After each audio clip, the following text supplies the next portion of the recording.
little town of Bethlehem, one of the verses starts, "Oh, how silently," and we have Silent Night, Holy Night. There's quite a bit of emphasis in Christmas carols. There's a lot of emphasis on joy and redemption, but there's also a lot of emphasis on the fact that this was kind of done in an unexpectedly low-key way. That, well, how silently, that's quite a verse.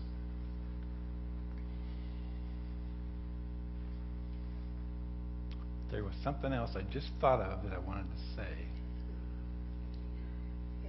Do you know?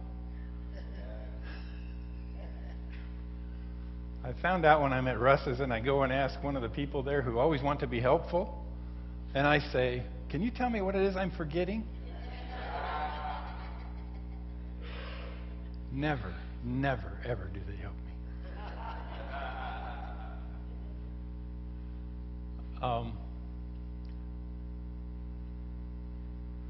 Little town. We don't know the population of Bethlehem then, but I'm sure at the most it was the size of Hastings. It was a few miles from Jerusalem. Jerusalem was where everything happened. It's where the rich people and the powerful people were. Bethlehem was Nowheresville. They apparently kept sheep there for the temple because there were always sacrifices going on. So they had to have them close, you know. And so there were guys watching these sheep. It's like there's cowboys at feedlots, you know. There were shepherds watching these sheep. And message came to them. But I like this song, "How Still." Silent stars. Have you ever listened to the stars? They're pretty quiet. You know, even if you can get a place where it's dark enough to actually see them, they still can't hear them. And Bethlehem was dark. Every place was dark back then. And especially the smaller towns were dark at night. There were no such thing as street lights. And any light was inside of houses or somebody maybe carrying a candle or a lantern or something. So it's dark, it's silent, and yet look, this line just gets me. How did this guy think to write this? "In thy dark streets shineth the everlasting light," and then this line, "the hopes and fears of all the years." It amazes me. I used to try to write poetry sometimes, and I never could come up with something that brilliant. He could somehow understand that in that event, that strange little event, all the hopes and fears of who knows how many thousands of years of human history crystallized. All of it. Well, I have a poem. This is one that Connie and I discovered 10 or 12 years ago, and we send it out on a Christmas letter now and then, and nobody ever responds because it's kind of difficult. But I like it because it expresses this quietness and unpredictableness of the way that God comes into our world, into our lives. They all were looking for a king to slay their foes and lift them high. That's not a new thing. That's what they wanted back then. And if there's going to be a king born, then that means we're kicking out the Romans and maybe even taking over the world. That's what they expected. And that's what they wanted. They all were looking for a king to slay their foes and lift them high. Thou camest a little baby thing that made a woman cry. Now this guy MacDonald, he had a way, he wrote fairy tales for kids. But there were very grown-up Christian writers and thinkers who said, I read such and such, like one was The Princess and the Goblin. One guy says, I read The Princess and the Goblin and it changed my life. So he had a way of taking real profound spiritual insight and putting it into ordinary terms, and that's precisely what he's doing here. He's using King James English, of course, but thou camest a little baby thing. Babies are cute, and they are impressive, you know. It's kind of amazing. They have a hard time holding a sword. But they have a hard time holding a sword, kicking out the enemies. they there's just a lot of them. Have you noticed? You may not remember, but you were one once. Yeah. And they tell me. I take their word for it. So there's lots and lots and lots of them. So we got another one. So what? You know? And so he's making that point. This is what they were looking for. This is what came. A little baby thing. It's kind of a funny terminology. MacDonald is no stump. He's using it on purpose. The King James Bible talks to Mary about that holy thing that would be in her. And he's picking up that word, thing. What a strange word to use about the Christ. A little baby thing. O Son of Man, now we're speaking to him. To right my lot. That means to set me straight, get me straightened out. My lot in life, we talk about that. To straighten out my mess, nothing but thy presence can avail. In other words, I need you, Lord, in my life. And yet, on the road thy wheels are not, nor on the sea thy sail. These are funny phrases, but and it's not quite as impressive to us. We all drive, Back then, 150, 180 years ago, some people drove, and there were carriages and there were coaches. And if some royal personage was coming, they would be riding in a carriage. And their wheels would be on the road. They would be coming. There would be horses ahead and behind. There would be other carriages of important people with them. And yet he says, I look around and there's no road where your wheels are rolling toward me. So it looks like you're not here. And then, nor on the sea thy sail. In Hastings, Nebraska, there never was a time when you could see a sailing ship coming. It doesn't happen here. But it's England and Scotland especially, where this guy lived. Everybody saw that. And because of the curvature of the earth, you would see the very top part of the sails come first, and then you'd see more sails, and pretty soon you see the whole sail, and then you see the ship. And so it's like he's saying, I'm watching, I'm waiting, but I don't hear or see your wheels on any road, and I don't see any sails coming over the horizon bringing you to me. Next line, I'm toast. I need help, Lord, because nothing can straighten my life out like you. And yet I don't see you coming. But then he does this little commentary. My how or when thou wilt not heed. In other words, my how is when I tell the Lord how he's supposed to do something. That's my how. Say, here's how you need to do it, Lord. And here's when you need to do it, Lord, like right now. My how or when thou wilt not heed. In other words, he's not listening. He's like, the 7th grade boy or the 3-year-old. Don't do that. They're not listening. Well, he's not listening because he's smarter than we are. So, my how or when thou wilt not heed, but come down thine own secret stair. I get a kick out of that line. This poem is so plain in a lot of ways. But, who'd have ever thought of Jesus sneaking down some secret stairway that we didn't know was there? And then the door comes open, and here he is. Say, wait. I didn't see a carriage. I didn't see a ship. I didn't see an airplane or a helicopter. How'd you do that? There's some stairways in this church that you may not know about, but some of us do know about them. But he says, you came down your own secret stairway. In other words, you came to be born as a child in Bethlehem, and also to each of us. He comes, and we can't tell how he did it. Now, we sort of know. We talk about inviting Christ into your life or welcoming Christ in your heart, and yet you can't draw a picture of it, really. The heart is not a nice place to live. There's a lot of noise and squishy stuff going through all the time. So there's something mysterious to all of us that he does, that he knows how to do. And he pulls it off. And then he goes here, that thou mayest answer all my need, yea, every bygone prayer. Well, that can't be true, because I've prayed for things that it's too late now. Can't happen. And yet, remember the line from O Little Town? He said, the hopes and fears of all the years are met in thee tonight. So also with us. We have prayed prayers that it's too late for. We have prayed prayers for things we didn't understand.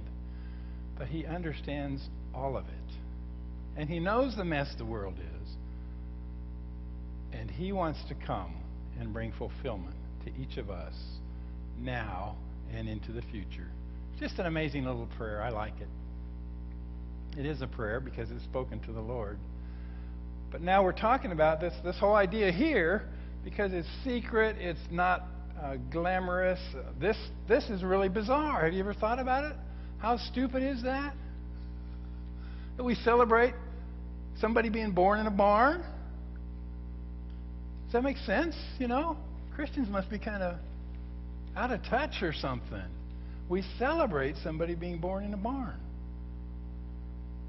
Well, that's him coming down his own secret stair, not doing it the way we want. So also in our own lives, he comes in ways we cannot exactly control or even describe. And yet, there's a lot of us here who know this happens. This happens. Somehow this happens. He really is present. It's just amazing. So we're talking about the word silent. Let me ask the question. He comes silently. He came silently first time. And we think, well, angels sang. That was pretty impressive. Scared the bejeebers out of the shepherds. But that wasn't very many people. That was a few people. It's pretty silent, even though it was loud, if you happen to be in the right spot. Most of the world didn't know. The majority of the world did not know it was happening. So that was silent. And the fact is, when he came into your life, for some of us, I bet you, some of us don't even know when it happened. We just know that if we go back far enough, he wasn't there. And if we look now, he is there. And we don't know exactly when, let alone exactly how. But somehow we welcomed him, and he came in. And we're different. And things are going a different direction than they were. So there's a silence going on here. It's like Jesus is not always blowing a trumpet and shouting and saying, hey, looky, looky, looky, you know. He's often working silently. Now I want to ask this question.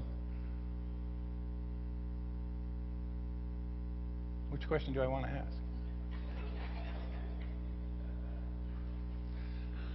One question I want to ask is, what do you think of when you think of him coming silently? What does that mean to you? Okay, that's the one I'll ask, and I'll ask the other one later. What do you think of when you think he comes silently? Really? Well, it is true. He comes silently.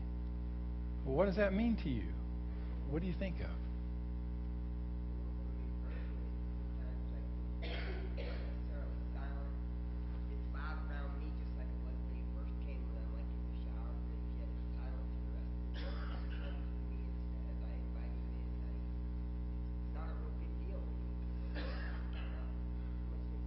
The press doesn't come and film you and interview you.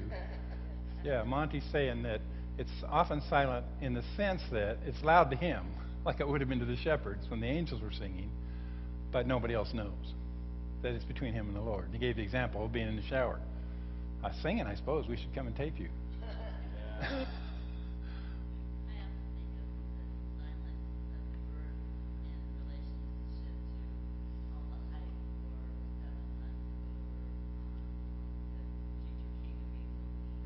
Oh, okay. Gayla's making a comparison to when the oh, I don't even know the kid's name. The new royal baby was born in England. And for months, as soon as the world knew she was pregnant, people were yelling and talking and selling books and selling magazines and making movies and all kinds of stuff. It's a big, big, big deal. Whereas this baby Jesus comes, nobody even knows it's going to happen except these wise men, whoever they were. They had it figured out. But nobody else, they must have really been paying attention. What else?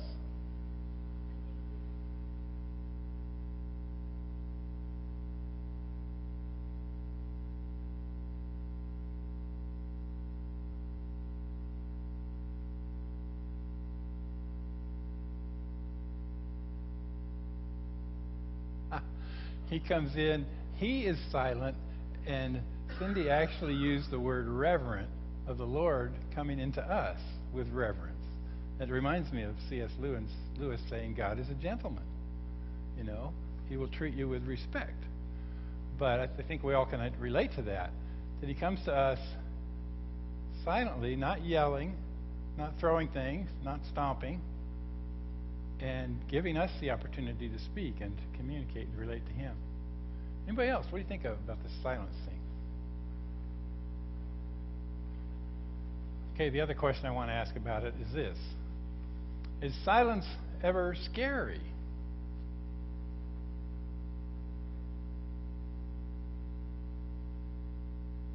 I see heads nodding. Is silence ever scary? Now, I used to crawl around in caves before my kids were born and I grew a little bit more responsibility. And I would go in places I would not go now. And it was very silent there. And I would be scared, but that was part of the deal, Be scared enough that I would have to concentrate and know exactly what I'm doing. So there's a kind of scary silence when we're just trying to do something. There's a scary silence when you just don't know what's going on, or when you feel really alone and isolated. How about, though, is there ever anything scary about being silent in God's presence, being before God?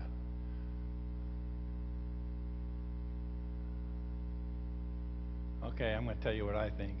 Like it or lump it. I mean, you can chuck it. That's your freedom. But in my experience, sometimes I'm kind of scared. I get quiet, and I don't like to be quiet. I want to be, for one thing, I want to be in charge. And if I call myself before God, I have to let go of being in charge.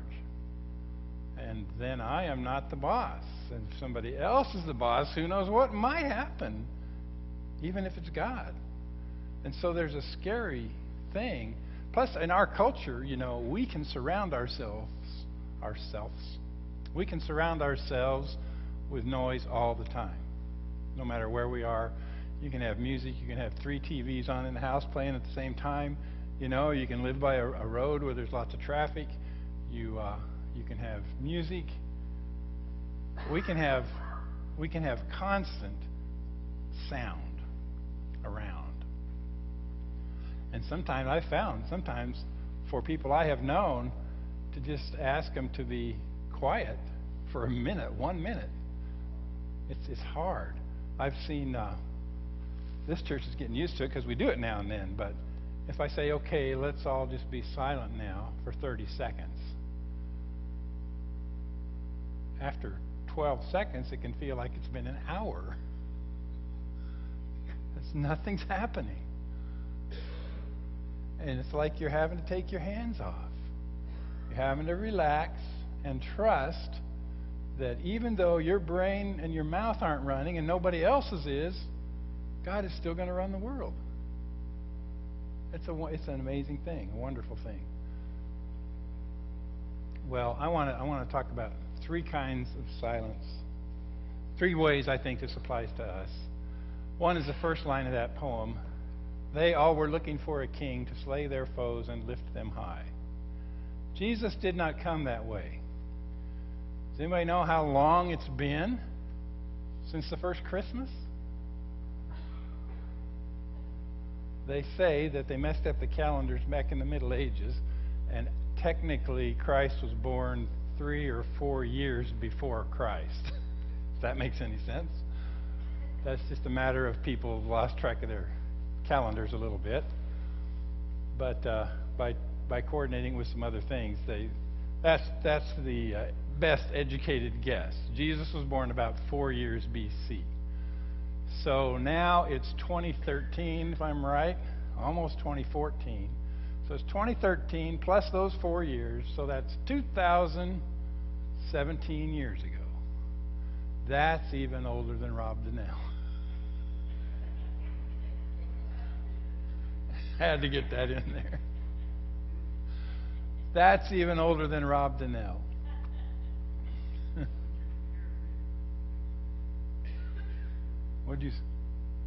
What did he say? You're not listening?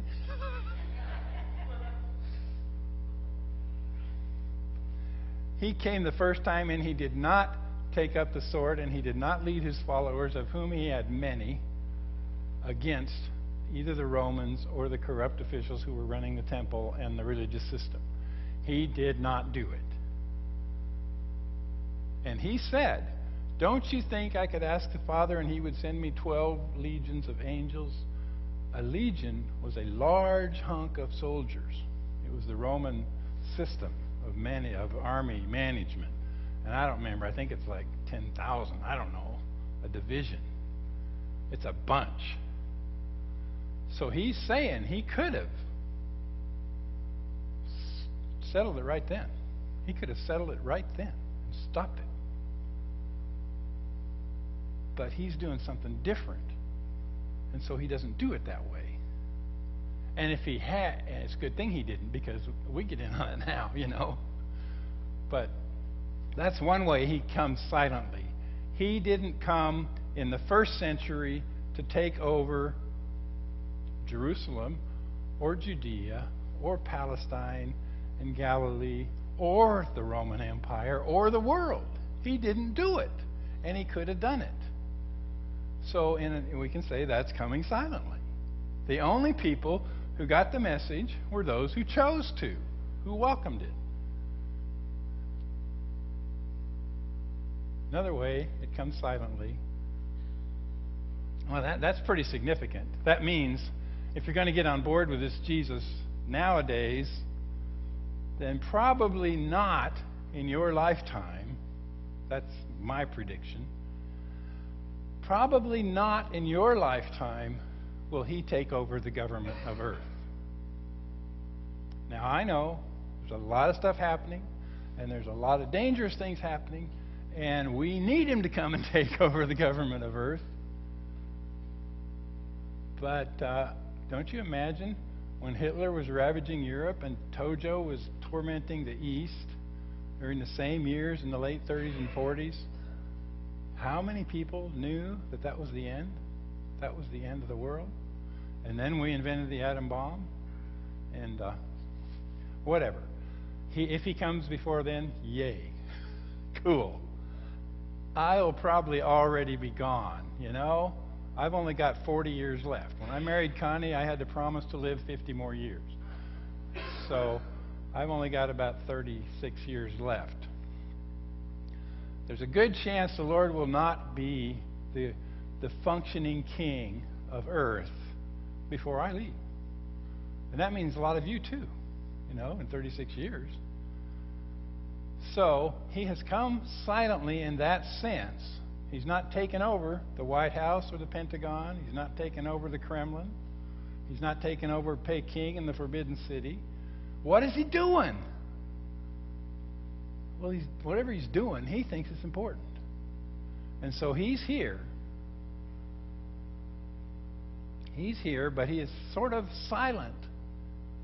But he's here. So that's one way. Two, personally, each of us. This is a big deal. We've already talked about it.